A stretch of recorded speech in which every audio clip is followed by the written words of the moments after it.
Spain کے شہر Barcelona میں پاکستانی اور کشمیری کمیونٹی نے آزاد کشمیر کا 69واں یوم تاسیس روایتی جوش و جذبے کے ساتھ منایا۔ سفیر پاکستان رفت مہدی اور کونسل جنرل مراد اشرف جنجوعہ کے علاوہ مقامی بلدیہ اور سیاسی جماعتوں کے نمائندوں نے بھی شرکت کی۔ رپورٹ کر رہے ہیں قمر فاروق۔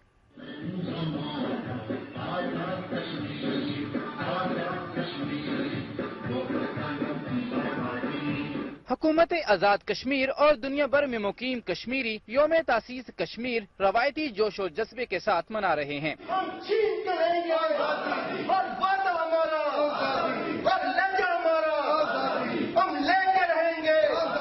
بارسلونا میں کشمیری اور پاکستانی کمیونٹی کے زیر اہتمام یوم تاسیس کا پروگرام سیوک سینٹر میں ہوا۔ تقریب کے مہمان خصوصی پاکستانی سفیر رفت مہدی اور صدر محفل پاکستان کونسل جنرل مراد اشرف جنجوعہ تھے۔ تقریب کا آغاز تلاوت قرآن مجید اور نعت رسول مقبول صلی اللہ علیہ وسلم سے ہوا، جس کی سعادت قاری عبد الرحمان نے حاصل کی۔ تقریب کی نظامت کے فرائض معروف کشمیری رہنما سید سعید شاہ نے سر انجام دیے۔ تقریب سے راجہ گلفراز خان، راجہ مختار احمد سونی، خوسے ماریا سالہ، کونسل جنرل مراد اشرف جنجوعہ اور سفیر پاکستان رفت مہدی نے خطاب کیا۔ مرکزی حکومتی جماعت پی پی اور بارسلونا بلدیہ کے نمائندوں نے کشمیریوں پر بھارتی مظالم پر اظہار افسوس کیا۔ مقررین کا کہنا تھا کہ مقبوضہ کشمیر میں جولائی سے جاری کرفیو اور کشمیریوں پر ظلم و ستم کو روکنے کے لیے عالمی برادری آگے آئے اور کشمیریوں کو ان کا حق خود ارادیت دیا جائے۔ دنیا نیوز سے گفتگو کرتے ہوئے پاکستانی سفیر رفت مہدی کا کہنا تھا کہ بھارت ظلم و ستم کر کے کشمیریوں کی آواز نہیں دبا سکتا۔